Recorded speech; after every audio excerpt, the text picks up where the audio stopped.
talking loud in the nighttime air. Voices clash without a care. Opinions flare like they matter so.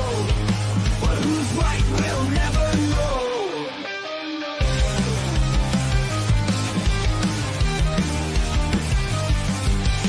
Microphones like weapons drawn. Swagger in the twilight dawn. Each word iron, each thought steel. To be heard is the final deal. Howling offense in the midnight haze. Everybody's offended, each one sways. We're offended, you're offended, that's the way. Claim the night with the things we say. Truths clash like broken dreams. Voice to voice, let it scream. What's real in this foggy light? Battle hard till the morning light. Feel the hunger of the crowd. Anxious to erupt so loud. Unity in discord side. Witness as their worlds collide. Howling up and in the midnight haze. Everybody's offended, each one's race. We're offended, you're offended, that's the way. Claim the night with the things we say.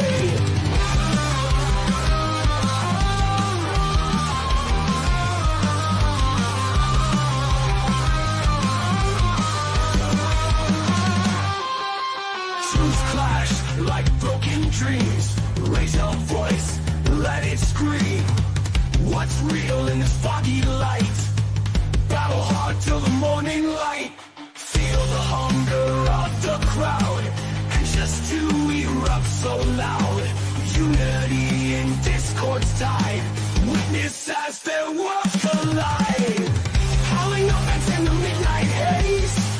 Everybody's offended, each one's ways. We're offended, you're offended, that's the way. Claim the night with the things we say. We say. We say. We say. Still love. We say.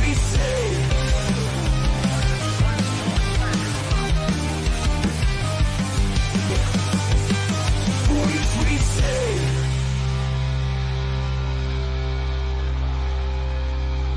Yes, my mother kissed.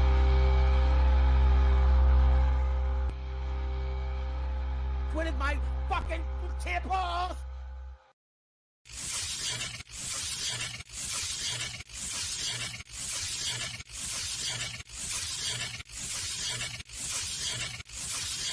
Beta. Nice. Nice. I seen it go on and then it clicked off. So I was like, oh, shoot. So I really quickly hit it to click it for you.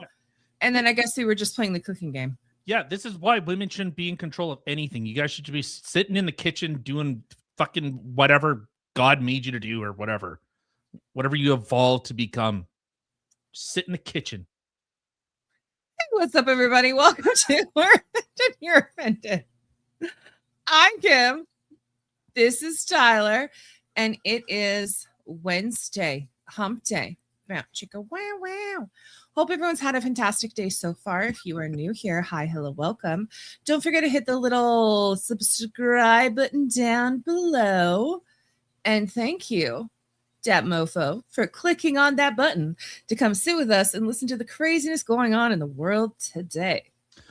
Well, I wanted to talk about,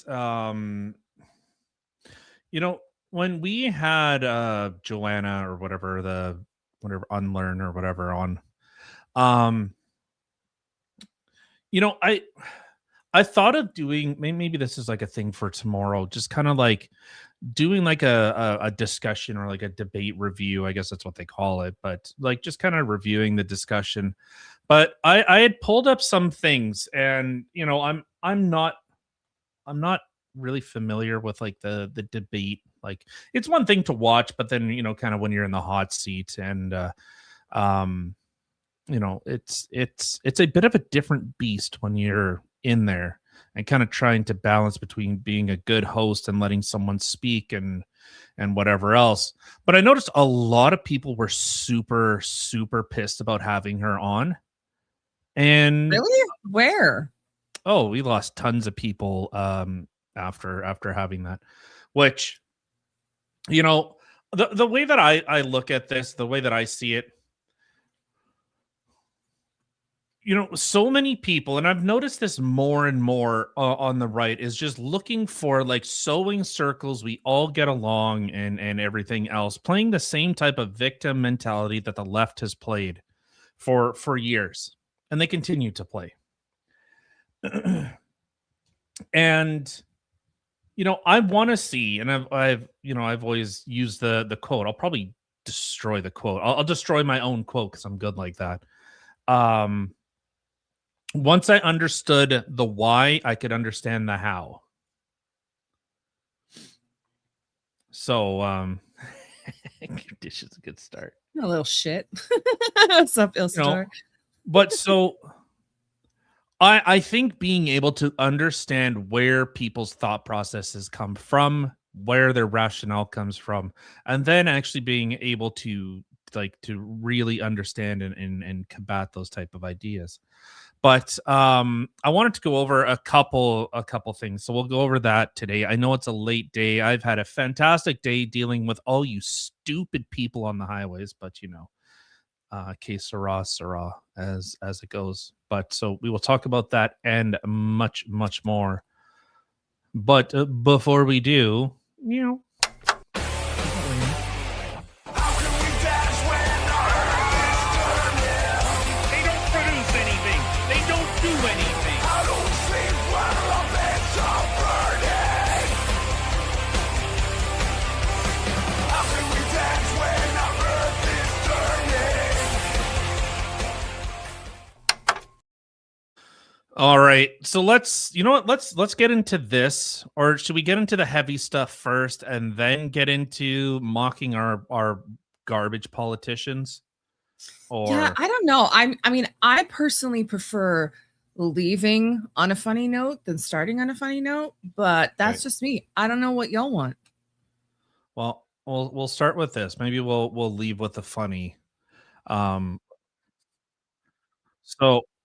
I'll pull this up, and bear with me, guys. I'm sorry. I am working on a laptop. My computer finally, hopefully, died. In fact, it didn't die. Hopefully. It didn't die.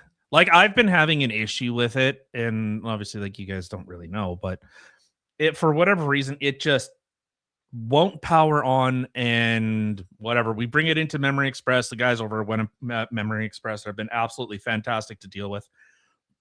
But so they plug it in. Oh, no problems. Everything worked all tickety boo. So they did that last time. And then Kim brings the computer in. They plug it in. Working great. I'm like, nope, something is wrong. I went to go turn it on and I heard like arcing expensive noises and I turned it off and I'm like, okay, we're done. Like, once you start hearing expensive noises, okay, send it to a professional. But yeah, so I'm working off of a laptop, but I wanted to go over a little bit of this. And like I said, I think tomorrow morning, I'll do more of like a discussion review. But I wanted to talk about this, and I think this part was really important. So we're kind of talking about the patriarchy and kind of the standards that men and women are held to. And I think it's important to bring this up. No, not that. God damn it. Yeah, that's me. Can you put us both on? There we go. Okay. It's me and me. Got twinsies.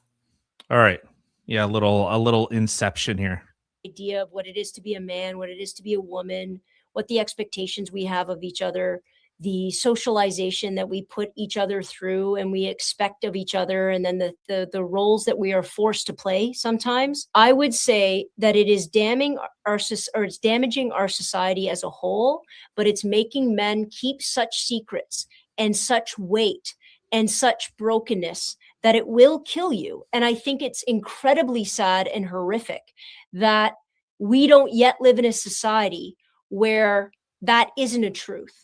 When I watch and again, I'm a teacher, right? So when I watch what young men think they have to do and what they hide and what I know's happened and what they will go through, and then the way that'll affect the rest of their life, their relationships, their mental health, forget all of that, their physical stress. And we all know the number one thing that's going to kill you early is going to be that. When I think about that, when I think about the fact that we've always told women they're nurturers and they're great with kids and they're the ones that should raise kids, and dads are just the guys that are supposed to teach the harsh lessons of life and pay for shit. We're breaking our young people, and we're horrifically underestimating what men have to offer. And this whole point that whatever, women are more irrational or I'll let it emotional finish is here. wild. That is not the truth. Men's only emotion that they are consistently allowed to and encouraged to express is rage, anger, and violence, because we said that is manly. It is not. That is an emotion. That is an unchecked emotion. Because when I say the Okay. So I'm gonna go over this, and like obviously Joanna, like she's very, very intelligent. She's not stupid by any stretch of the imagination. But I think what's fundamentally gets broken here is the disconnect of the expectations of people. And my basis, my rationale, my worldview is that rights do not exist. They are the only power that we give them is the enforcement mechanism behind that. Women historically cannot enforce their own rights. They have to appeal to men in order to secure their rights. I think half the world agrees with me. Just look at in Afghanistan, where they just took over and told women, you're not doing that anymore. You're not. Oh, you were getting an education? Yeah, cool story. We're not doing that. Even in Iran, even though like they have a legal right to own guns, which women could acquire weapons, and they couldn't actually secure their own rights. They were still benevolent to other people. So that's the basis. That's the axiom that I'm operating from. And I think Joanna looks at more of the emotional aspect, but kind of removing, and this is kind of the difference you notice with people that have kids to people that don't have kids. Like people that don't have kids try to tell people who do have kids, like, well, you should be doing this and that and da da da da da, until you're in it. Yeah. And so, she had brought up an interesting point that like women are very important in the early years of child, like especially with little boys, their development. And then that there's a shift that happens when boys start turning into little men. And then that's when the father becomes vitally important into the development of a child. And I'll agree with her. There are a lot of men, especially today, that they only resolve things through violence. They cannot communicate. And this is why I even brought up in this was the idea of stoicism, of the knight, of the noble, someone capable of absolute brutality and not having to resort to it. But they just choose not to. Is there anything you want to say, Kim, before I carry on? No, carry on. And so, it is interesting. Like, there was a video that like it always replays in my mind, and it just shows kind of the ability or just kind of the wanton disregard that because we've created such a secure society for people, it's because there are people willing to commit absolute brutality that we kind of forget.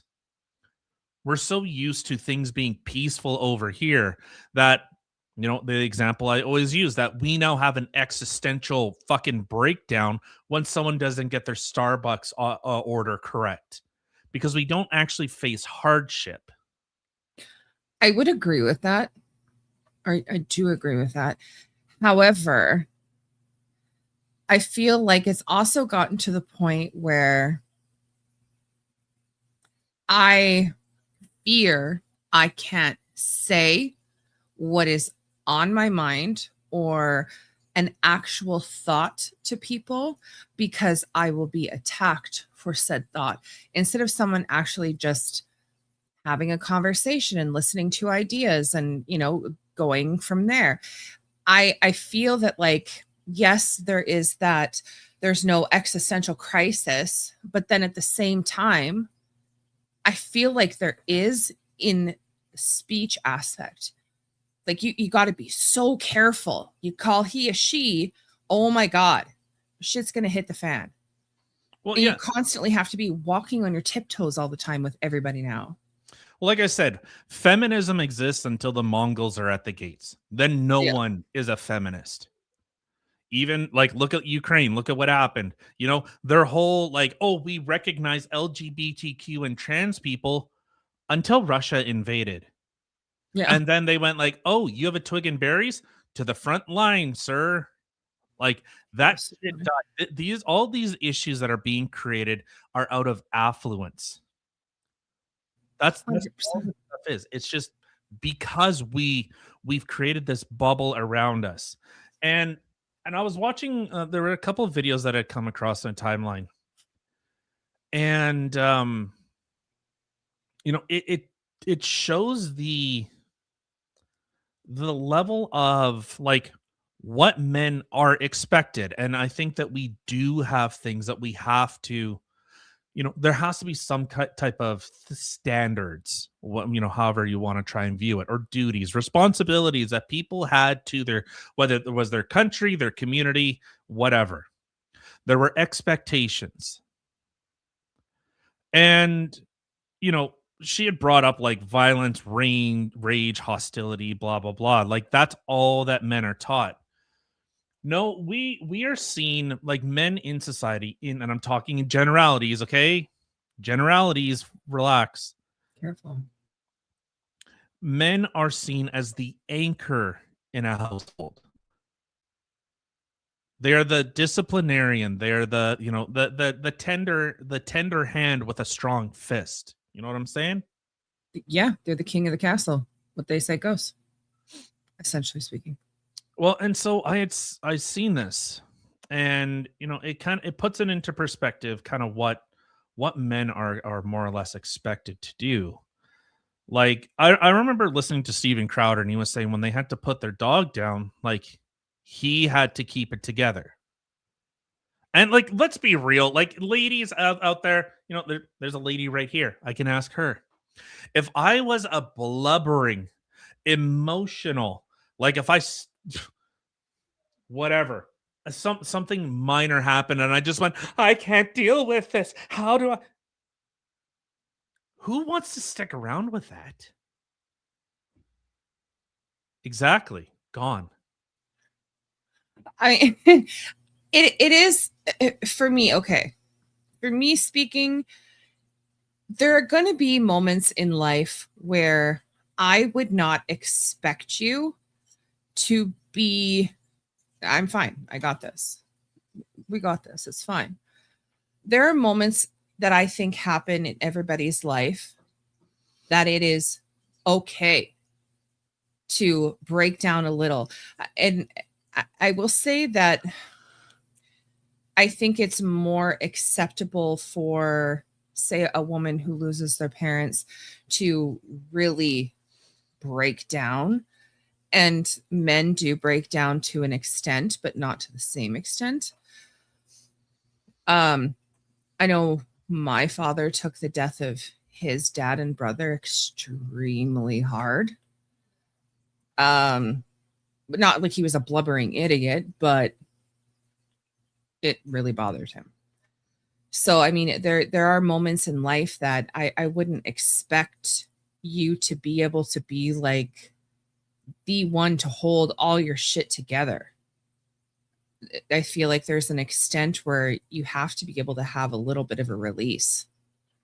But for a small little thing happening for you to be a blubbering in it, no, thank you. I can't. I can't be more of a man than my husband. I can't. I'm pretty manly. I can't be more of a man than my husband. I'm kind of, I always kind of think of this video, and it really shows, like, I posted or shared this video before, and I said he will never open up again. This guy will never open up again. This was sad. So I'll play a little bit of this. Hey, what are you doing? I came out to check on you. Huh? What are you doing? Thought you were working. I'm looking at this. What is it? It's wire. It's a spool of wire. And I'm almost out of it. Can you see the spool of wire? Mm-hmm. I'm almost out of it. Okay. And I've had this spool of wire for like 40 years. I bought it like this it's not a piece of a long time ago, but it's like 40 years of my life is in the wire that's gone. Does that make sense? This is what's left. Does that make I'm sense? sorry to hear that, and I'm sad for you, but you're wearing your Jets hat, and I'm a little concerned right now that you're wearing your Jets hat. So it seems to, What does that have to do with anything? it's seeing stuff like that. Like, he's saying, like, for all the hard work, everything that I've done, the proverbial, the wire is the metaphor for his life. That this wire, I gave pieces of myself away, fixing this, fixing that. When someone needed help, well, more and more of that spool of wire went away. And then he's looking at it going, this is the metaphor for my life. And so, like, this is kind of one of those, like, this is kind of the expectation. And it's not like, guys really expect like a world to grovel at our feet because of the sacrifice. No, it's kind of like the expectation of, no, we get that. Like, I see some videos where there's even young guys where they're like, I get that I'm not worth anything in society. Like, I'm literally only as useful as the things that I can produce. And outside of that, it's worthless, or I'm worthless. And I think because we don't really experience or at least have the opportunity, like, you can clearly see that guy was thinking. It's not like, duh, I smash head against rock. Like, he's, Well, And I mean, go ahead. No, go ahead. No, I was just going to say, like, there's a few things that I have had for a very, very long time that either still work or are still useful. And thinking about 40 years of his life, he has been using said thing that has been useful in so many aspects of his life through his journey. And it's almost come to an end. What does that mean? Like, it's just, I can understand the sentiment behind it and the thoughts that are probably going through his head. And it honestly breaks my heart that she goes onto a forking Jets hat. Like, he's literally opening up to you and like trying to have a discussion with you and explain kind of what thoughts are going through his head. And you went to a Jets hat. I'm Well, really sorry for you. I'm gonna feel really bad, but why you're wearing a Jets hat? What? I mean, I personally, not obviously in this exact situation, but I personally have opened up to people and gotten a equally as callous response. That is the first thing that goes in my head is, why did I even bother? Well, exactly. So it just becomes like, what's the point? Like, if I'm only as useful as, whatever happens or whatever I'm able to do, and then kind of just cast aside. Like, I'm trying to find Benny Johnson had posted a video, and I was trying to see if I could find it, but he had shown like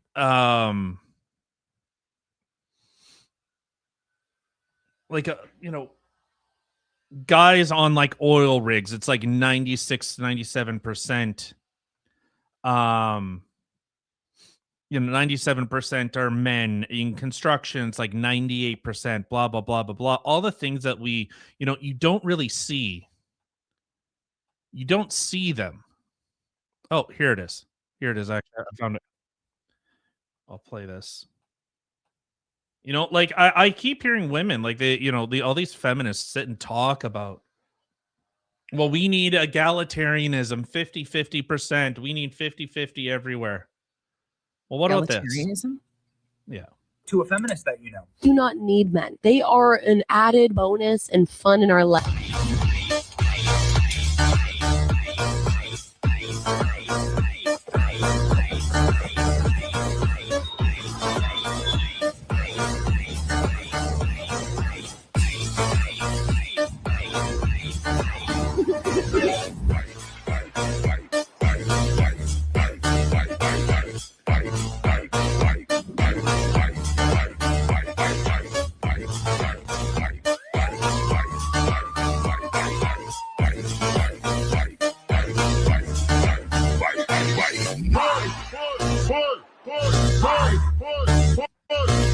I think we get the point. All the things that we require in society to function, it's done by men predominantly. And in fact, I was looking at some statistics, so I just pulled them up here. In the United States, men account for nearly 92% of occupational injury and fatalities, while women make up 8%. Yeah, men are 10 times more likely to die from work-related causes. Fatality rate of men was 5.7 per 100,000 full-time workers, comparing 0.6 to women. Virtually no chicks are dying on the job site. Yeah, I think, like, honestly, there were 7 things there that I seen that women could be part of, but definitely wouldn't be able to do solely without a male, without male counterparts or whatever being involved. But well, like what? I mean, I'm not going to remember all 7 because my brain, but an engineer. Okay. Fisher, no. Oil miner, no. Heavy industrial, whatever it was, no. Railroad thing, no. Women can do dishes. Pilot, yes. I could see pilot. Shoot. I don't know. There were 7 of them that I counted that I'm like, okay, a woman could do this, but there was a lot of them. Even firefighters. Sorry, ladies, no. Remember there was that chick out of like California during the wildfires that's like, if you got yourself in this position, that's your fault. Like, this is your fire chief saying that if you got yourself in this position, that's your fault. Yeah. Wow. Yeah, I don't know. We would have to honestly go through it again for me to be like, yep. But there were 7 in there that I seen. Yeah, I could see women doing without there being that big of an issue. But the majority of the stuff that was shown, no. And like miners, stuff like that, no. Then there was demolition thing, no. Like, I'm sorry. But where's the call for equality there? Where's the calls for equality with like garbage men? Where's the calls for that? Like the stuff that actually matters, not some like CEO of a company, not the C-suite garbage. It's like they only want the affluence or the affluent parts without the expectation. Like that's already an anomaly among anomalies. Like a CEO, like a CEO of like a Fortune 500 company, like that's already like a 0.01 or 0.001% of the population. So it's like that's already an outlier. Like, and even if you looked at like the IQ distribution curve, like men occupy both extremes of the IQ spectrum. So men are the smartest, men are Higher the on spectrum. smartest, and men are the dumbest. Women occupy more of the middle. I could see that. So- Statistically it's- speaking, I could see it 100%. No, it's 100% true. Well, I'm not saying that it's not true. Like that, I'm just saying, like, yeah, I could see that. Knowing from the men that I've known to the women that I've known, and as much as some of the women that I do know are badass women, the statistics I can definitely see 100%. I think, me personally, I don't know if it's on par to this, but when you think of like CEOs and stuff like that, I don't think anybody should be a CEO of a company who did not start from the bottom and work their way up, who knows the ins and the outs of that company. I think hiring people off the street, I don't like it. No, I don't agree with that. I don't think agree if with you're that. willing to get your hands dirty, or and you have some I don't know, nepo baby that comes in and just decides to take over, I don't agree with that. I feel like they should know at least the ins and the outs, or be willing to learn it. Nope. Why- I why? disagree. I disagree. Because so, if you look at like in terms of like historic, like in history, and you look at like great generals, very few of them, like very, very, very few of them led from the front, because you can't see the moves that are being made.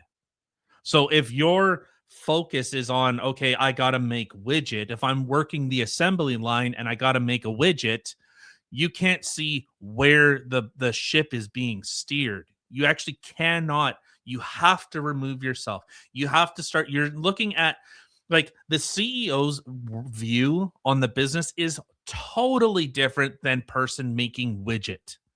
They're completely different aspects. And you need that mentality as someone that, is the business profitable, because you are in charge of, potentially hundreds of thousands of people's livelihoods, of families are in your hands. So the wrong decision that you make can have, rippling effects that literally could destroy a country. Like imagine if Walmart made, 4 or 5 really bad decisions and they ended up going out of business. That's now, how many people does Walmart employ? 1 million people? 2 million people? So that one mistake, and that's why, like the CEO and these people, their view is making sure the business is profitable. Where are they moving? Where are they going? We're looking at trends, everything else. You have to pull back and actually remove yourself from the front lines. I get what you're saying. However, let's real world for a moment. Tell me, you're a truck driver. It's not like it's anything nobody knows. Do you think it'd be more beneficial for you to be listening to the dispatch people you do listen to on a daily basis, or somebody who knows the ins and the outs of the job? That's different. No, those are totally, totally different. Why? How? Because that is one aspect of a conglomerate. So if I'm having to deal with ineffective dispatch, let's say, okay, that is one aspect. The CEO is looking at, okay, what were our profit margins? What is the warehouse stock looking like? How are people performing? They're looking at totally different things. Like my issues in dealing with, let's say, incompetent dispatch is like a fraction of what they actually have to deal with. Okay, so let's forget about the CEO for a second. Do you think then it would be beneficial for a manager / supervisor to be knowing the ins and outs of the job that they are in charge of? That's what they're tasked with doing. That's supposed to be, yes. But Like, at least have borderline, but they have to be good at the hell's it called? Like delegating. They have to be good at delegating, and You might look at your manager when it's like, hey, we're really backed up when we have a problem, and they can slip into that role. That's a manager's job. Like, okay, if there's no one else, like this is one thing that like managers are fantastic at. Their basic whole idea or their whole like position is I do as little work as possible. Really. They're to delegate the tasks that need to be done to the day or for the day to the people that are most capable of doing said task. Yeah, I agree. But I would say that in a lot of situations, like living from personal experience, there have been only in my career that I've had of almost 15 years, there has only been 2 supervisors, one current, that I've had in my entire time that will actively, if we are short staffed, know what to do and go up there and do it. Everybody else was very good at dictating what you should and shouldn't do, and like to rule say this, rule say that, but have no idea what the job actually entails. And if you were in trouble, they would know how to fix it or to help. Well, and that's the difference of like an effective, you know, a manager, you know, and this is one thing like my my one boss when I first started in this industry, I gained a lot of respect for him, Mike. He kind of shaped my view and my work ethic because, you know, even though he was a multimillionaire, didn't have to be, you know, in, you know, going doing the whatever, like whatever had to be done. But you'd see him, he was either doing like business deals, you know, in order to gain more work to keep, you know, drivers busy, keep people making money. He'd be spinning wrenches on trucks. He'd be, you know, if there's no one, you know, if there was no one to do work, well, he's like, well, I guess I'm the one doing it. So that actually developed a lot of my, you know, if he can do it, and this gave him that kind of like, hey, if I can do it, you can do it. I wouldn't ask my employees to do something if I myself couldn't do it. So it wasn't uncommon that he would actually go out and do the hard type of tasks. So that actually had a big influence on how I view this type of stuff. Well, my uncle who ran the trucking company or had a trucking company, whatever, him and his wife, he that's what he would do too. Like he made sure that his vehicles were well maintained, oils were changed, and he learned how to do the stuff so he could be doing it. Make sure that things were actually getting done properly and it was less cost effect or less costly to the business. And you know, Right. you're But if freezing you and it's throwing me off. Sorry. but if you don't know, like that's the thing, if you don't actually know what you're looking for, like as a boss, let's say, you know, it clearly could have an impact, like if the boss doesn't know, like your immediate boss, not the boss, your immediate, your, you know, the person you directly might, you know, fall under. Supervisor, yes. Yeah. So that's very different than the person at the tippy top. That I will agree with that. Okay. So like when I think about even in my office space, my supervisor, again, in she's in charge of 2 departments. In either department, if somebody needed the help, she could jump into either or of them. My manager could not, but she would definitely help you find somebody who could help you out. But so I get that. Okay. So, okay, CEO, I take it back. Yeah, and that's why like these people are already an anomaly of an anomaly. Like they're already wildly removed from kind of like that normal aspect. And so, you know, in just kind of get back on topic was like, you know, people kind of have this like this view that, you know, men are emotionless, angry, hateful fucking monsters. And I had come across this video. I'll just play it quick here. Hi, mommy. Hey, look, mommy. Look at mommy.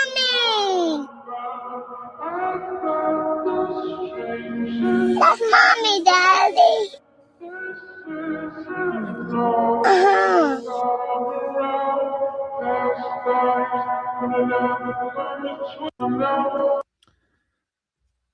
It's Makes me stuff wanna like cry. that.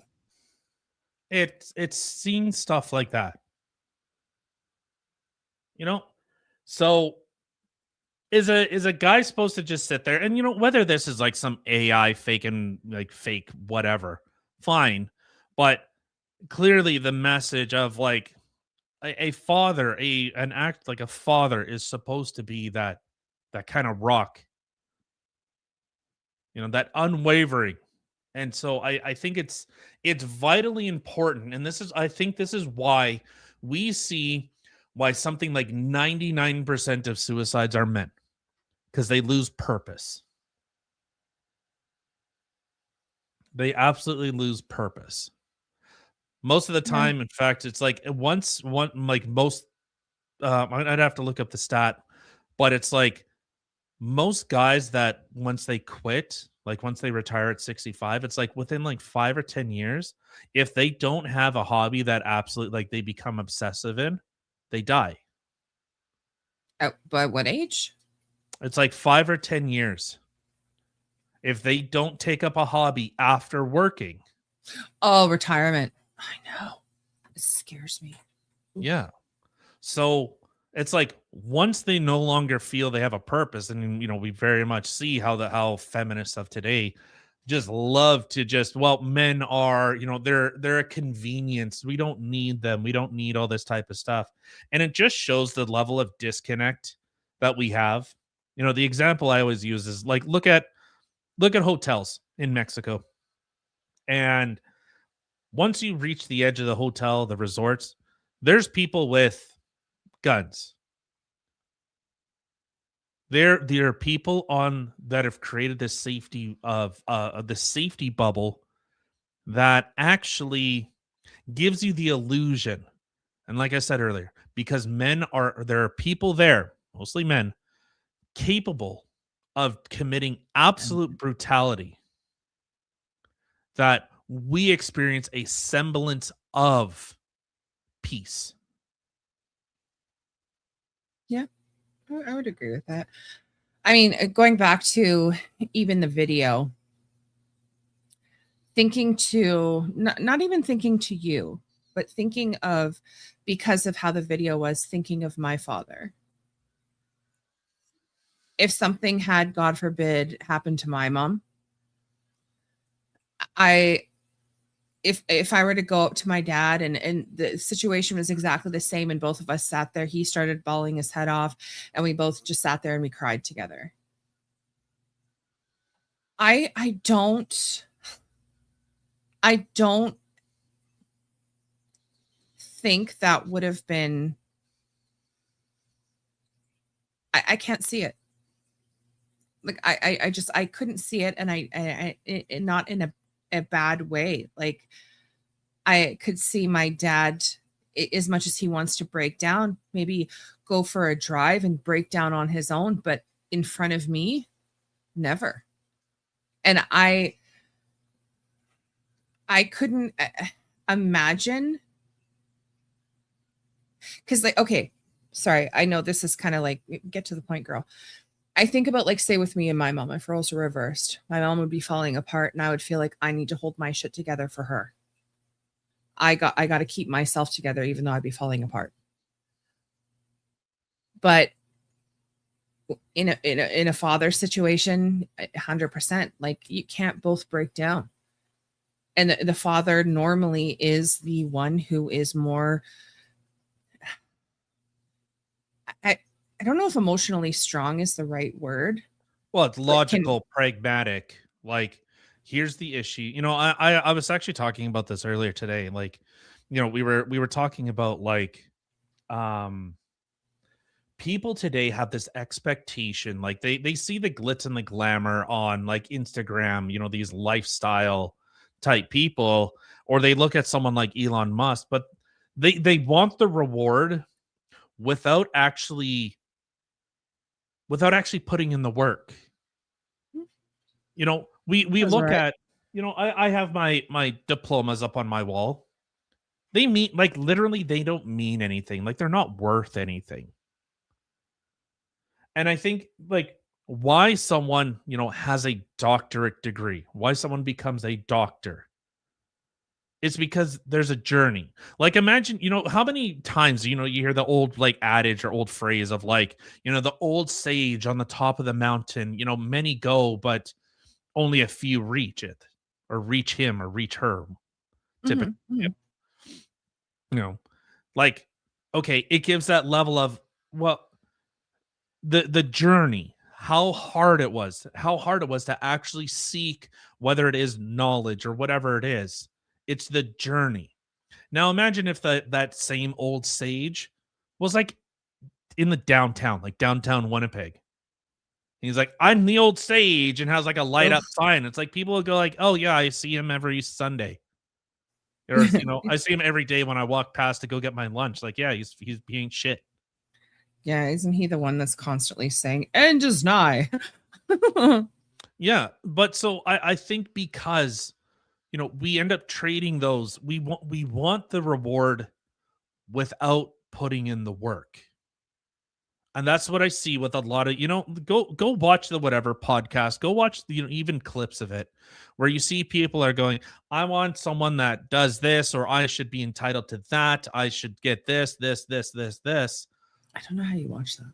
Without, well, I watch the clips. I can't watch 8 hours. I'll listen, or like, you know, listen to the clips.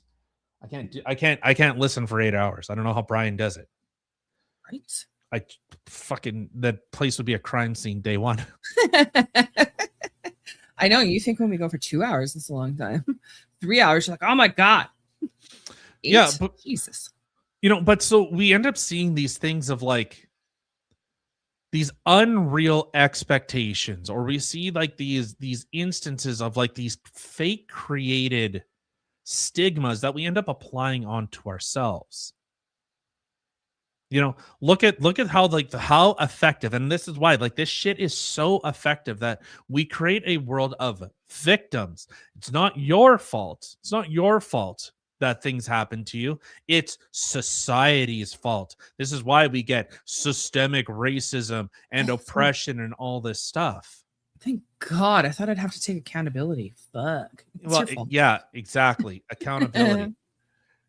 You know, so you end up seeing like, okay, yes, that's a you know, a slice of a certain demographic, but I think it speaks to the larger view of where we see people who actually try to do things, people who are actually creating things, and the people that are completely removed, like first order thinking.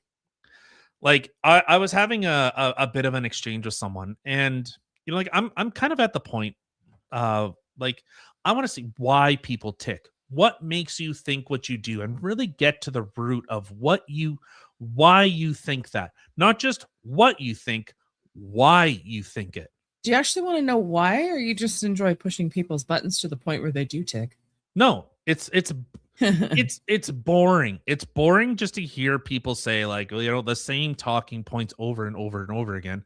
Let's get to the real meat of why you actually think that, why your position is that way, how you got there, and what are the logical inconsistencies with it.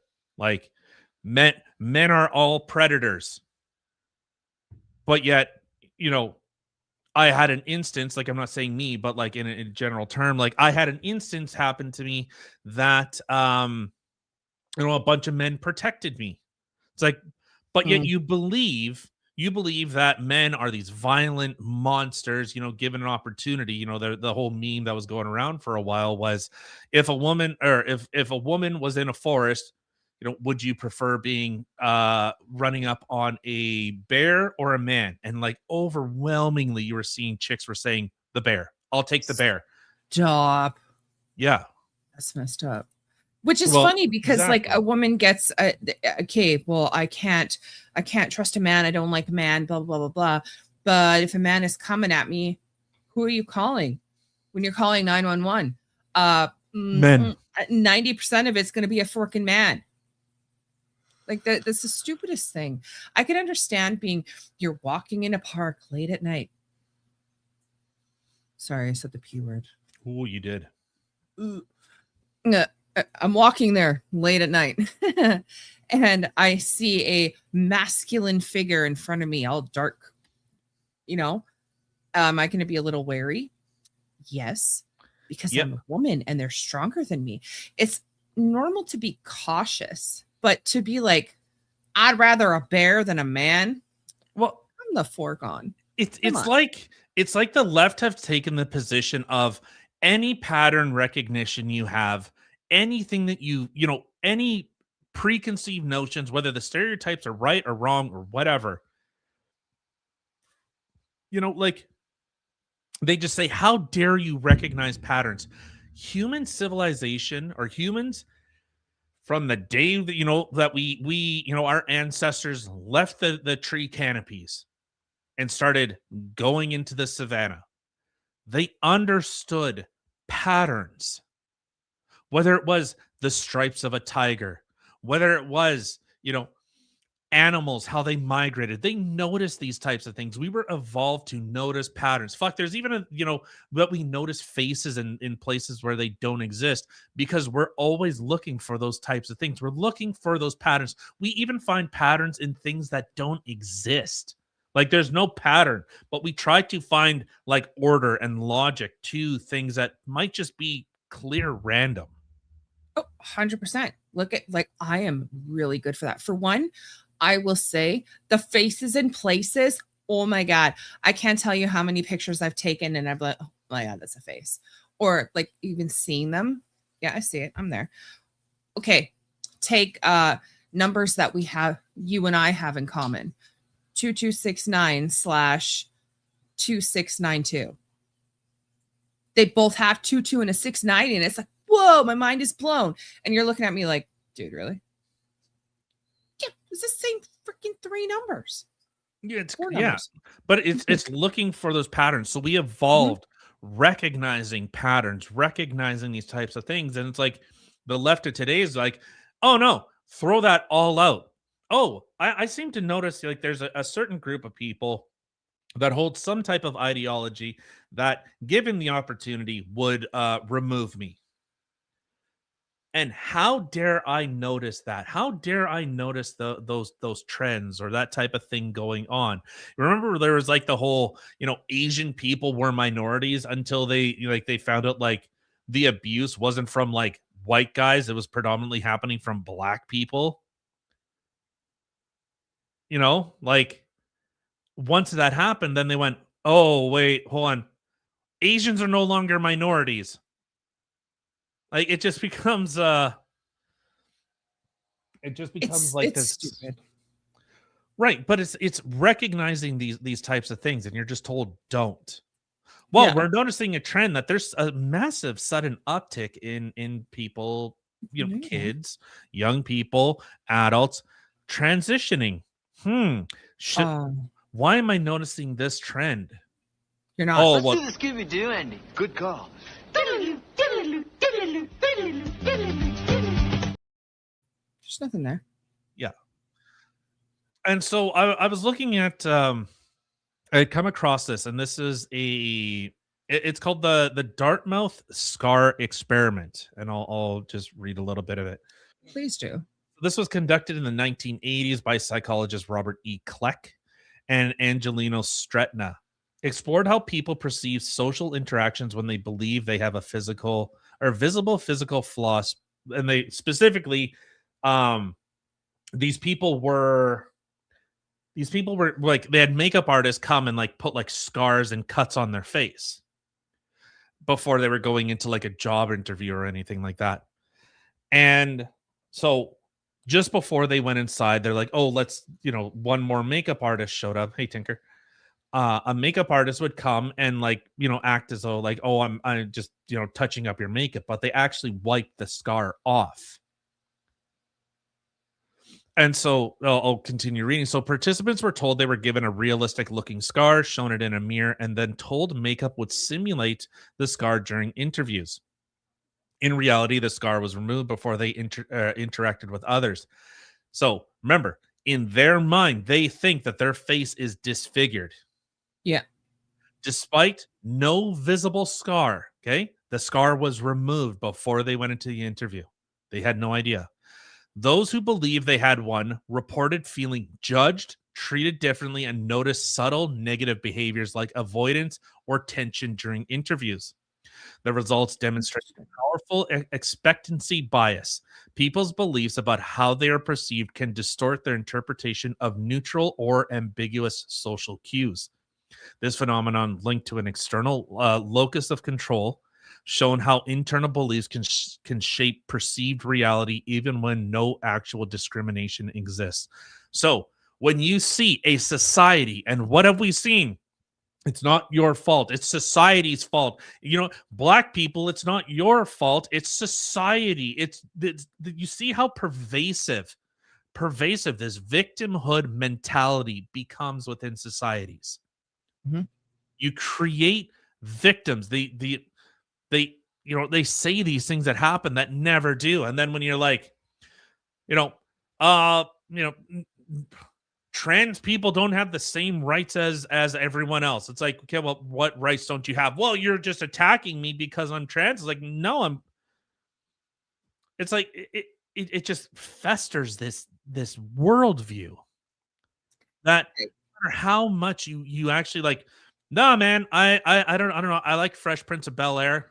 Like, I don't care about skin color or whatever sex gender you are. I really don't give a shit outside of once you start introducing that stuff into kids. But now we've even seen that has entered into children and telling them it's not your fault, it's society. And this is how you rip societies apart. Yes. I will say, shoot, I had one other point before the other point I was going to make. Well, okay, yeah. So it reminds me. So two separate things kind of pop in my head. One is a funny. One is when thinking about the situation that you were just talking about. It's very main character syndrome.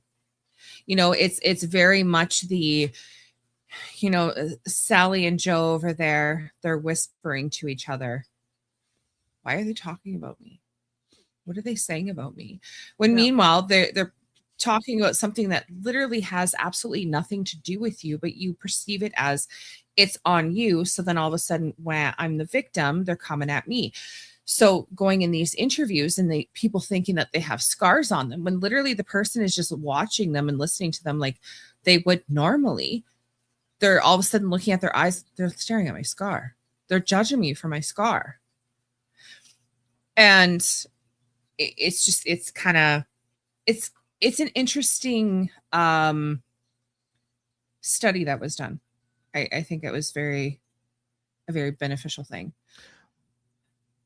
Yeah, well, and we see this happening more and more.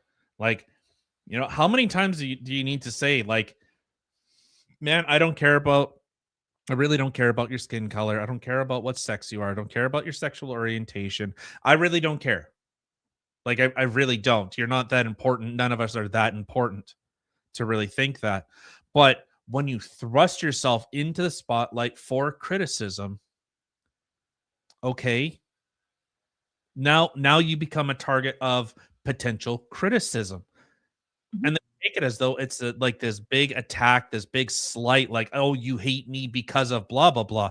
No, like, the whole labeling, and I remember we talked about like Nick Freitas when he was giving a speech, and he's like, the left diagnoses and the right tries to present solutions, and that's what they do to shut down actual rational debate. But I think where a lot of this stuff ends up going is it ends up creating this level of resentment. Look no further than when CBC was attacking Pierre Poilievre for MGTOW. And they're like, look, he's courting the incel. Look at all these fucking losers. Look at these losers. You know what a MGTOW is? It's men going their own way. That speaks a lot to the degradation and the lack of actual caring and community that our country and our society has fostered. Where guys are going, you know what? I don't hold doors for women. You know what? If this is what you want, ladies, you want the egalitarianism, you know what? Equal lefts, equal rights, equal rights, equal fights. Like, fine. You want to be equal? Fine. You want modernity? Fine. I'm not going to be chivalrous for a chick that's like, oh, I'm a badass and I'm going to go work at a corporate job. And then at 45, I'm old and bitter. And, my biological clock is ticking and now no one wants me. Yeah, exactly. Push your own cart. Push your own cart. Shut your own fucking door. What's that weird word you said? MGTOW. No, not that. What? Something ism. Egalitarianism? Yeah, what is that? I was trying to remember what you said and Google it, and I totally messed it up. Let's look at the actual definition. Please do. Egalitarian. So I think it's just like the sexes are equal. Yeah, favoring social equality. That's what? Okay. You know what? I was trying to say how I remember hearing it, but I couldn't remember what you said. It came out Telugu Aryanism, which is a thing. Nope. I'm like, that doesn't sound right. No, it's women that have now, they expect all equals in society, which, okay, fine. Hey, you know what? I can be a feminist. Ladies, don't expect a man to pay on the first date. No, you go Dutch. Okay? Don't expect a man like, hey, if you make more money, split the bills 50-50. Like, I don't know. Like, this is the thing is, like, this is what you asked for, and now that you've gotten those results, it's like, well, wait, but I want a man that does X, Y, and Z. It's like, yeah, but you're not actually even worth you're not worth it. Like, that's the thing. Like, I can go hang out with my buddies, and we'll pay for our own dinners, but I don't have like this weird social stigma that it's like I have to pay for dinner. It's like, no, fuck that. Pay for your own shit. Well, and that's the thing too. Like, there's a lot of women out there now that, regardless of their success, say, just in a situation, figuratively speaking, I made more money than you did. But I would still expect you to pay all the bills. Like, your money is our money, but my money's my money, essentially. Oh, yeah. And you look at divorce rates. 71% of divorces are instigated by women. And the overwhelming reason is irreconcilable differences. He doesn't make me feel. He doesn't give me the feels anymore. Yeah, the overwhelming majority. And that came hugely into play with the whole no-fault divorce thing. All of a sudden, like, the thing is, people were expecting for the no-fault divorce to be a massive, women who are abused or what was it? Abuse and something else that they were expecting to be the highest things. And it's not. Because they made it sound like these are huge reasons why women will want divorces. And 71% of women are the ones calling for the divorces. And it's irreconcilable differences. Yeah. Like, what? Yeah. Oh, sorry, well, what did that say? As our resident woman here, like, what is your kind of view with that? Like, is it most chicks are just like, oh, well, how did Marilyn Manson say it? It was like, I'm not in love, but I'll how the fuck I'm not in love, but I'll keep fucking you until someone better comes along. I feel like that's essentially the wordage Manson would use.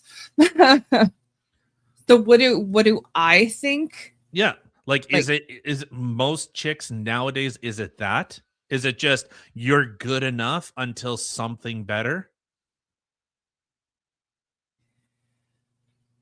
I would say that, or a lot of women, like what I just mentioned before, they want a man to take care of them, but they want their money to be their money. They want to be able to do what they want to do. They want to be able to spend your money, spend my money. And But like, I don't. what's the bent? Like, what's the bent? Like, I'm trying to. I guess what I'm really trying to get at is why are women always like if they are instigating 71% of divorces? Why is it becoming such a prevalent problem within our society? I don't know. To me, honestly, when I heard those numbers, it was quite surprising to me because you're always led to believe that the men are the ones that are running off. They're finding someone younger, finding someone better. They don't want you anymore, and they peace out and leave. Now, regardless of my own past experiences with my sperm donor of a father who did exactly that, that isn't the case in most cases. Like when you hear that it's women, you're like, oh, that's weird. You hear more men. Sorry, it's weird for me because you hear more men will stick together in a family unit because it's the family. They want to stick together there for their child. They want to whatever. And for me, in my brain, I would think that would be the woman. I've known a woman who stayed in a marriage explicitly because of those reasons, because of the kids. That was the only reason she stayed in a marriage. So for me, I would think that would be the case, and yet it's not. So me growing up, literally on the other side of that, having the biological father who left for another woman and everything else that I'm led to believe, these statistics completely shock me. And I think it's just, I don't think women take marriage as seriously as they used to. You have too many of these women who are, okay, before you used to have women who wanted the family, wanted to stay home, take care of the family, take care of the husband, take care of the house, and women actually wanted to do this. It's not that, they're being forced to do this. They wanted to do this. They wanted to take care of people. They want to feel needed and wanted and, make their children and their spouses happy and take care of them. And now you have so many women that are very much, I can open my own door. I don't need no man. That it's just, I don't know. It seems like the sanctity of the whole household, the whole, what is that called? The something family, nuclear family, stuff like that. Like there's just nothing there anymore, which is sad. Well, and okay, and I think kind of looking at with I'm getting a little bit of lag. I don't know what the heck's going on over here, but I think because we definitely see a lot more with women when they get more and more educated, the rates of these types of divorces go up exponentially. Like they get worse. They get worse. And so, like typically if a woman makes more than a man, it's like the chances of divorce. I can't remember what the number is, but it gets higher and higher. And it's like, okay, fine. Like if women want to whatever, if women are just, it's a convenience, a convenience ship, not a relationship. But then it's like, but I want all the entailments that come from chivalry. Women, and I'll say this, women drive chivalry. This is why you see like all the red pillar, podcasts and stuff. They're like, nah, go fuck bitches. They're all a bunch of whores. And, Go do that because they're all skanks anyway, so who cares? But it's like women, if women aren't worth fighting for, much like I talked about the old sage. If it's just, you know, the your wife is like the town bike, everyone has got a ride. It's like, okay, yeah, you really bagged someone really stand up ish, but like, was this person actually worth it?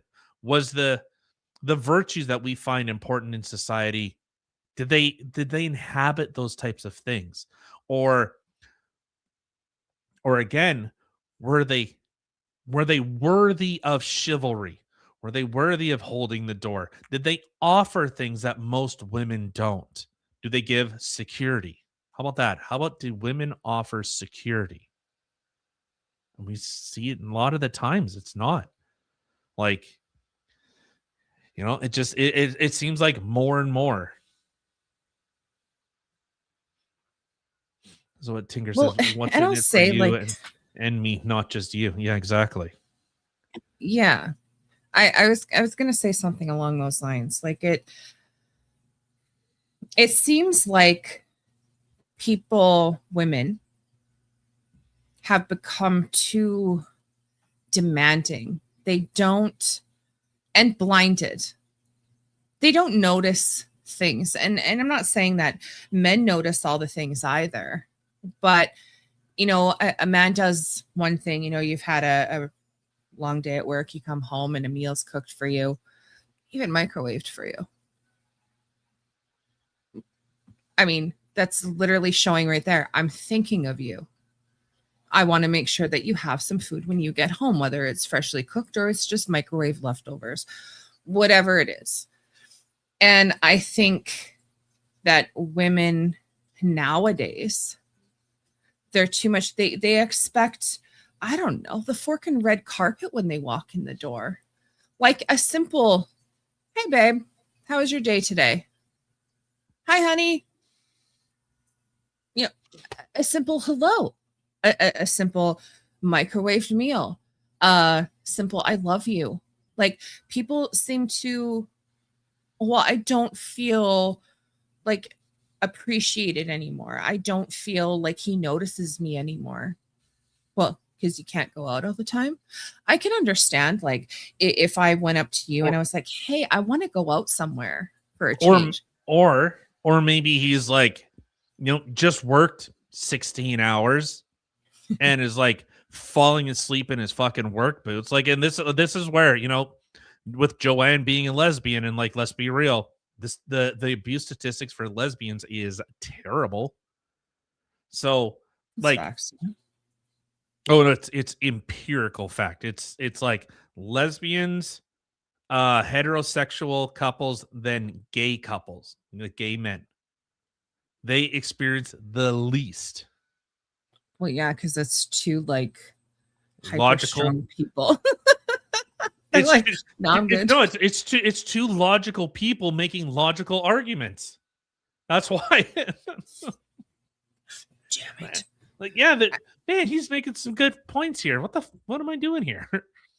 Like, and I mean, it's not in all situations. I mean, I know that there are situations out there where the woman is, begging the husband to, let's go out, let's do stuff. And I understand, there's going to be situations where maybe you can't always afford it or whatever, but, a once in a while for the husband to make the effort to, okay, let's go someplace that you want to go. Let's go to the bar, even though I don't want to go to the bar. Let's go for dinner or whatever it may be. Like, let's go out and do something once in a while. That's, to me, I feel like that's enough. I mean, you and I don't go out very often. We don't need to. You cook better food at home. It's cheaper. But, once in a while, I'm like, oh, I want to go out somewhere. We should go on a date. Okay. And we go. But I could see, like, if I'm begging you constantly over and over and over and over and over again, you don't want to. And I'm going out with the girls all the time and you don't give a shit. I could see there then causing an issue. It's like, okay, well, I want my best friend back. But when women you're getting into like weird fucking anomaly shit. Like, I don't even know what the fuck you're talking about. whatever. But like, I think women are not seeing all the things that the men do. They don't see all the hard work that men do. They don't see the little things that they may do to show appreciation. Not saying men see all the things with the women, but I feel like there's too many women that are just they're expecting the red carpet when they come home. They want all the things, all of them. And you don't give them all the things. Well, I'm going to go find it someplace else. I'm going to go fuck your best friend because he's looking at me like he wants me. I don't care if you just work for 20 hours today. I want you to act like, I don't know, be my sex slave. All right, that took a turn. So speaking of complete non-fucking sequiturs, Jesus, what the fuck? Let's. So this happened, apparently. Your Pierre Polyev finally showed up on the JRE. Stop. Okay, I want to watch that one. That will be played probably next week, is my guess. But It's so short. Where was this? Where was this before Mark Carney got elected? Like, really?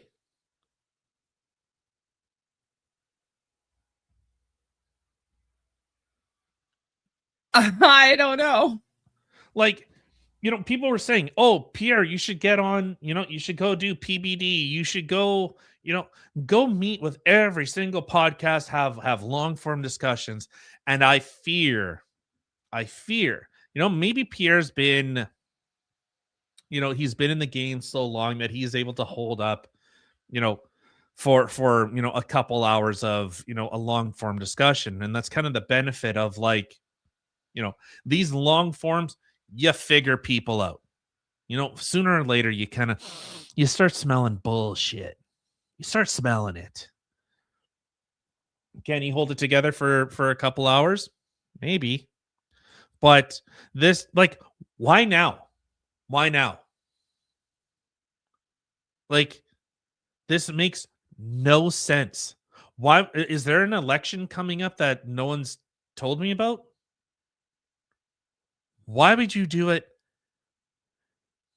March 18th? March 18th. What? There isn't an expectation for an election, for a couple of years?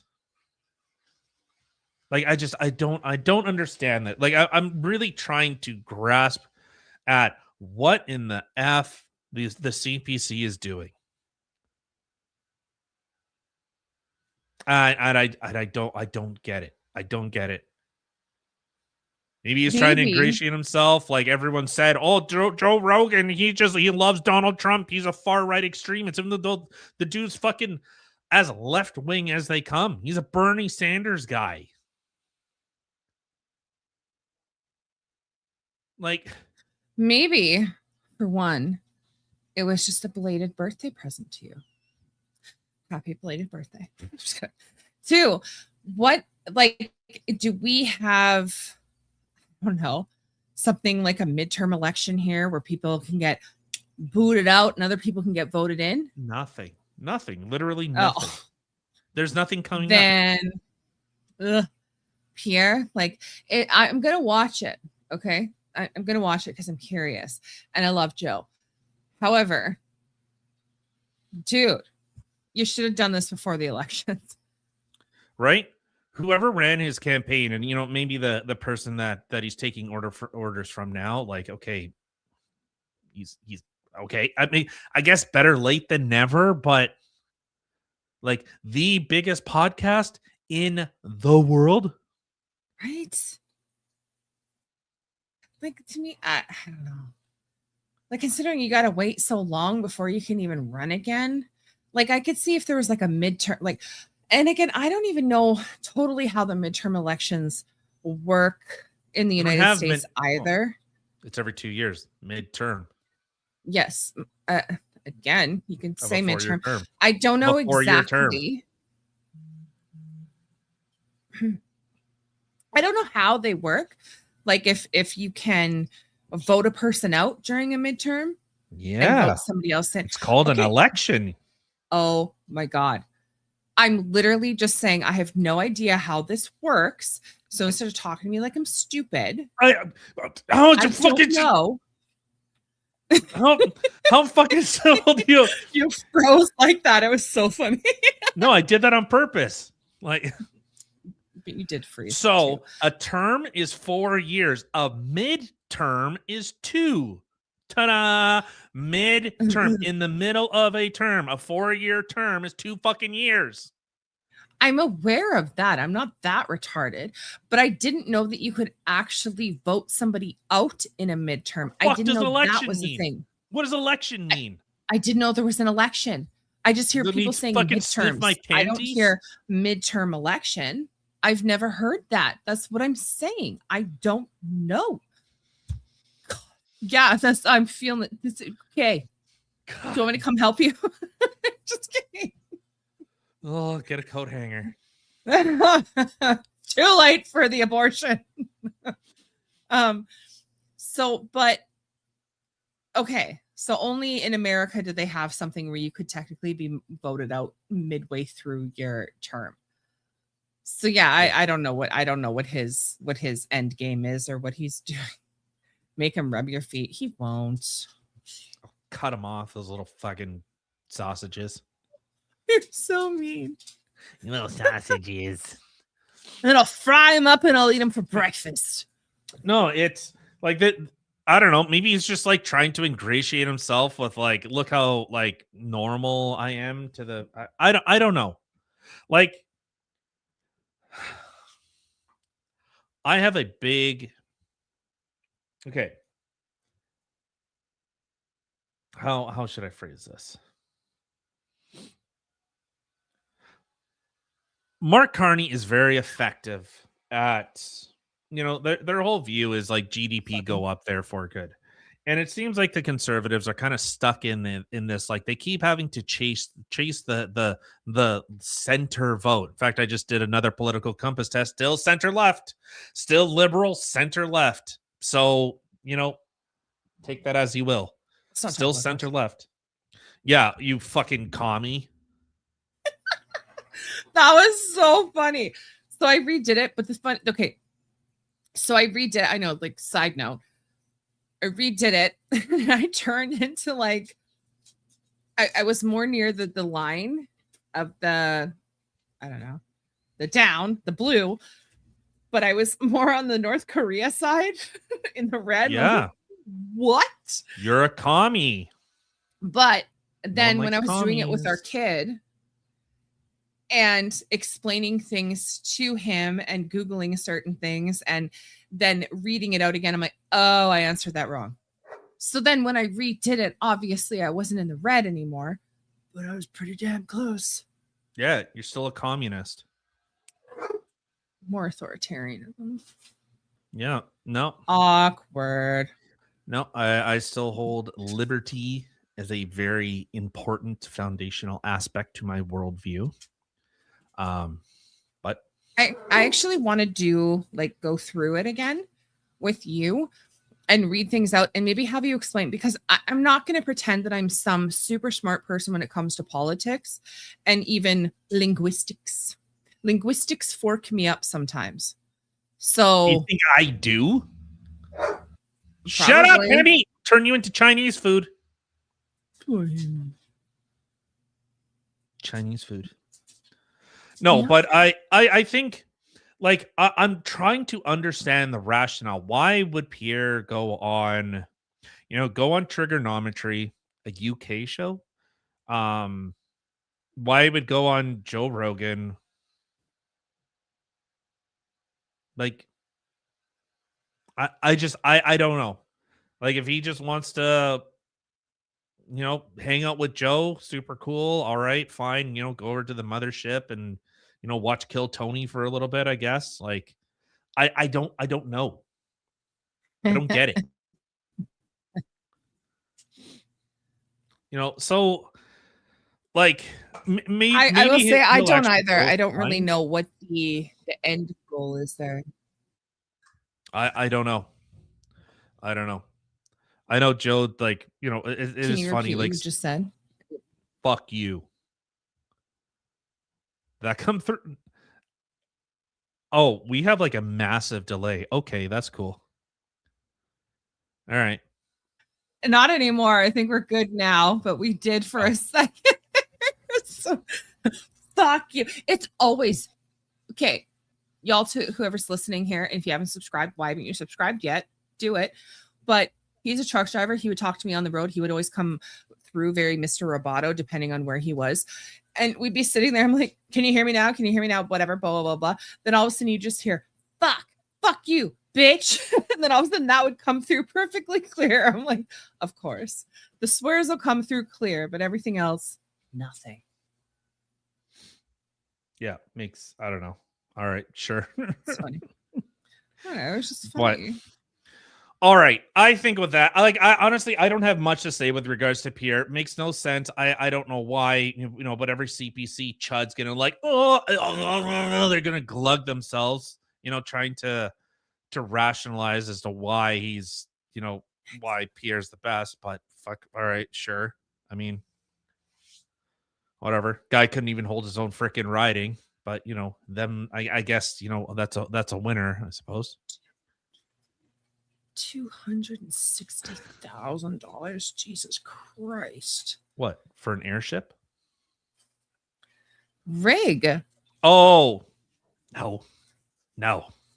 Like maybe for an employee, sure, but not. What? You'd spend $250,000 on a truck for an employee rather than yourself? If that's what they cost, that's what they cost. What am I going to do? No, I'm not No, going that's to pay fair. that. Like, well, I mean, if that's what they fair. cost. Like, That is hey, fair. that Or we house can is get- $200,000. How about No. no? I just no.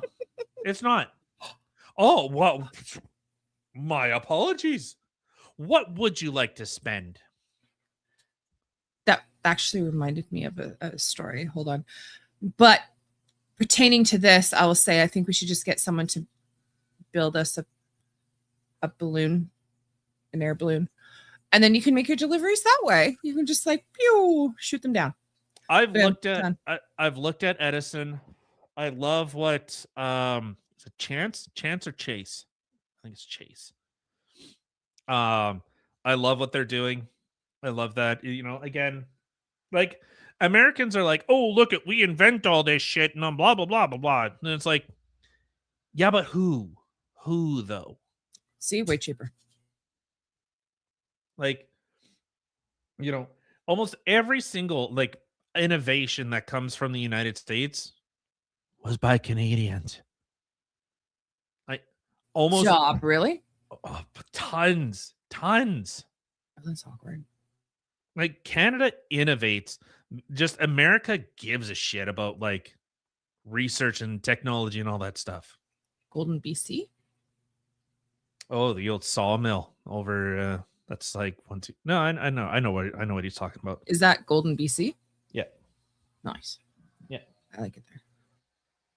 Yeah, I think that's where Edison is located now. Where So- that old sawmill. What is Edison exactly?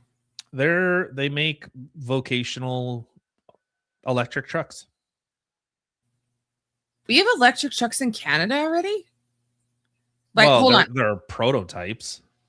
Electric or Well- autonomous electric? No, I don't know. I don't know about autonomous, but no, they're basically a train. Like it's the same way.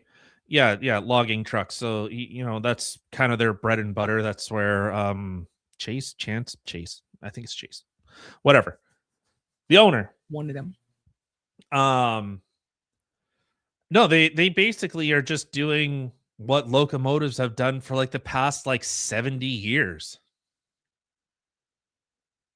So like it's, you know, a train is all electric. They just the engine is just a giant generator. That's all it is. Everything else is it's all electric. So they're like, why don't we just do that? Replace the engine with a generator that charges the batteries. But that would make so much sense. Yeah. Huh. You know, I'll be I darned. think what they're doing is I love what they're doing. I think that's awesome. And Canada's always been that. But what's going to end up happening? And this is my fear, because our government hates innovation. You know, they will do their best. Like Edison will try, and this is what really sucks. Like, they are going to do as much as humanly possible to try and make this work. They will try. But I think ultimately they will have to move to the United States. It's too bad. It'd be nice if they didn't have to. I mean, you hear Bork, what the hell was his name? Was it Chris Banks? He's a comedian that was just on Steven Crowder the other day. And they were kind of talking about. Is that it? Maybe. Oh no. Kind of a bigger guy with like a beard. Yeah, he made a joke about Renee Goods, and apparently everyone had a conniption about it. Oh yeah, he lost. He had like 6 shows in Minneapolis, and they all canceled because he made the joke. It's funny, they might have canceled, but apparently he's quite successful in Canada. And like he was talking about how, because Steven Crowder was asking him, like, how does it feel to actually be a successful comedian in Canada? And he's like, you know, you hear so many comedians who actually talk about how you can't get successful in Canada. You have to move to the United States. He's like, and yet here I am. He's like, I'm a successful comedian in Canada. And I guess he was saying that, you know, I think a lot of these people who claim that you can't be successful obviously just are not very good at their jobs. And they use that as an excuse. Lots of draft dodgers. What? Set up in the Kootenays. Kootenays in Colombia. But Kootenay, good old Highway 3, Crow's Nest. Yep. Yeah, I don't know that. So I thought that was kind of interesting. So it makes me kind of wonder if you have like a lot of businesses too that are like, oh, you can't be successful in Canada, you have to go to the States. Like, it's just people throw this self doubt on you to make you think that you can't, but it is a possibility. And I think there is a possibility for something to get bigger in Canada. I will say that I do not think that it has the same opportunities as the States, though.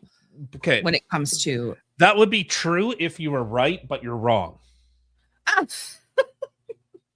So true if I was right, but I'm wrong. Okay. Yes. And and this is why, because we have such restrictive and they, you know, the guys at Edison had put this, you know, that like they're like, make this make sense. Okay. Generator on the truck doesn't meet emission standards for a vehicle, even though it's a generator to charge batteries. Okay. Environmental, you know, regulations all kick in. It's a vehicle, blah, blah, blah, blah, blah. But they're like, but if we take that generator out and put it on the ground and charge those batteries, they're like, oh yeah, that's totally fine. Don't worry about it. Like, you're good. He's like, how does this make sense? This makes no sense. Why can't I take this, put it on the vehicle? Is it not better? Like, if Canada's going this way of like, you know, diesel's this big bad evil fucking boogeyman and it's given, you know, it's destroying the whole world. They're like, what? Like, they're asking for 100%, and they're like, why not 60? Like, why not ask for like 60% more efficient than the old ass diesel engines that we have in vehicles now? And so this ends up creating these problems where they're like, we're running into regulatory nightmare, roadblocks constantly. Like, I wanted to send the W9 over there. I'm like, here you go, guys. Like, let's turn this into an electric generator truck. That'd be freaking cool to have like the first operational over the road truck. And like, that'd be badass. Now, do you think that potentially the restrictions have anything to do with, because I think, okay, if a truck self-generates itself and can just keep going, I mean, to me, that makes all the sense in the world. Why would you not consider doing that? But they're like, nay, you can't do that. We have to put it in the ground someplace for you to actually charge it. Because then what? Then somebody can collect money for it. Well, the battery plants and everything else. And it's not like, you know, you don't have to have such big a tanks because it's basically the generator just charges the battery. That's all it does. And then it's done. So, like I said, you're not using as much diesel. Diesel becomes cheaper, but you know, our government in their infinite wisdom tells them like, no, that's a big problem. Yeah, good old Carameals. Yeah, the fruit stands. I've driven right through there. Yeah, very familiar with Highway 3 and like over in like Penticton and you know Soyuz and shit like that. Good old switchbacks. Good old switchbacks where the roads just gave way. Are we talking about that new van that's out? That camper, the new Volkswagen van? It's so ghetto. It's dope. I love it, actually. Yeah, no thanks. Yeah. Can't see some nice little flowers on it, neon flowers. No. Peace. No. Love it. It's gross. It. It's gross. I would love it for free. Somebody in Winnipeg actually won it from Tim Hortons, the roll up the rim. I would, if it was given to me for free, I'd be like, F yeah. I wouldn't actually go pay the money for it. It's too expensive. I would just take the cash. Oh no, I'd take it. No, what am I gonna do with a gay van? Sell it for more money than they'd give you cash. I mean, come on. I mean, maybe. But no, that's where, you know, they're running into these roadblocks. And I would not be surprised if there's like investors in the United States or the United States is going to like Edison and saying, hey, we like what you're doing. You come down here, you know, maybe we'll give you like tax exempt for 10 years and really pump a bunch of money to revolutionize the transportation industry down here. And then like, this is what happens, you know, buddy of mine, doctor, a scientist. Well, couldn't do it in Canada. He's like, I'd be making like $30,000 in like downtown Toronto, or I could go down to the United States, make like $90,000 and I don't have to worry. Like, but yeah, obviously that makes sense. It does. It honestly, sorry, it does surprise me that Edison in Canada is the one that's doing a lot of this innovation. That does surprise me because you don't really hear of a lot of innovation coming out of Canada. So it surprises me, but yet I'm proud about it. But at the same time, I know with situations like your buddy and so many other situations that in the United States, you have a lot more opportunity. And it's really sad that Canada doesn't offer the same type of opportunity as you can get in the United States. And we keep losing people to the United States, whether it's doctors, it's engineers, it's this, it's that, whatever it may be. Like we keep losing people to the United States because of the opportunity that's there.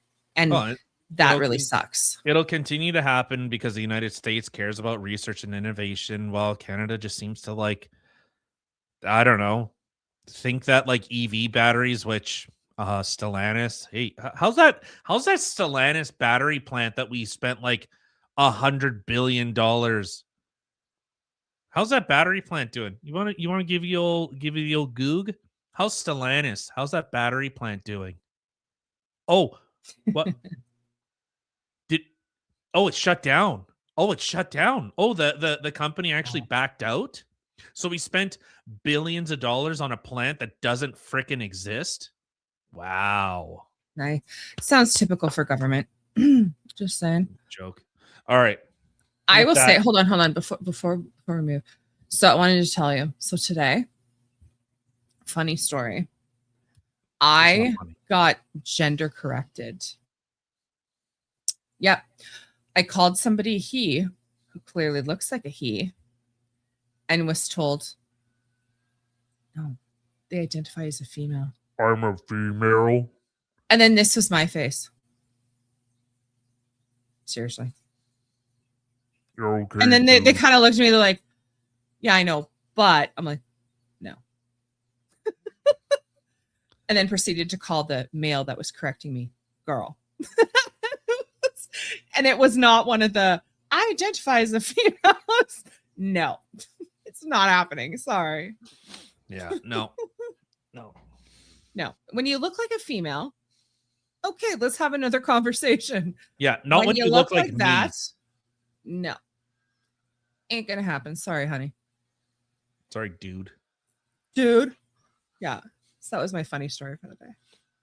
Well, I guess kind of quickly. Was it Juno News? Apparently, it's like they might get sued because like some trans person, they correctly gendered them. Wait.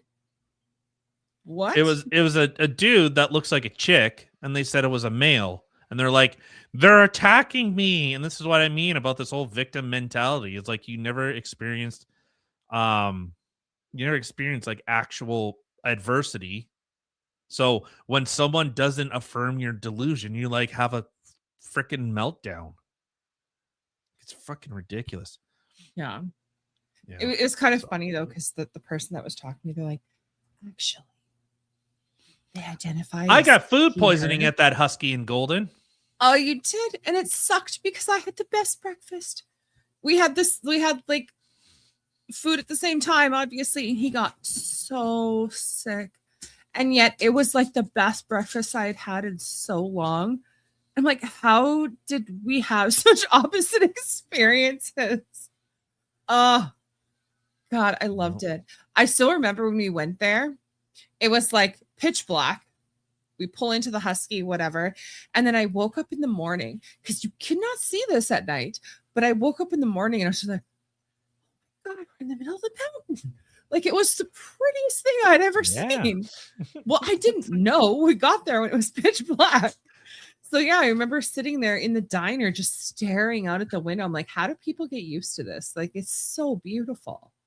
It really is. There's that patch. I don't know if it's still there, but there was a patch of like burned trees that looked like a Playboy bunny. Nice. I don't know.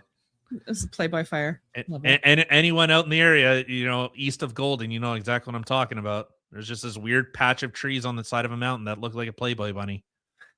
When Hugh Hefner died, he scooted into Canada, left his mark, carried on to hell. If there's a hell. Marva and Jack, she wore the pants. Oh boy. Oh boy. Who's Marva? Marva's clearly a woman. Well, clearly, but who is this Marva? I don't know. Who is her daddy and what does she do? She worked at the Husky. Are you not paying attention to chat at all? No, I started talking. Holy shit. This is why women shouldn't be allowed to vote. Fucking just airheads. Just Shut fucking up. airheads. I've been like, I'm the one that's been doing the whole chat. You God. schmutzy. I mean, you're like the worst kind of human being. And if you haven't already and you don't like seeing this bickering back and forth, dude, subscribe. Do it. Feed the plant before we go. Just feed her. She's hungry.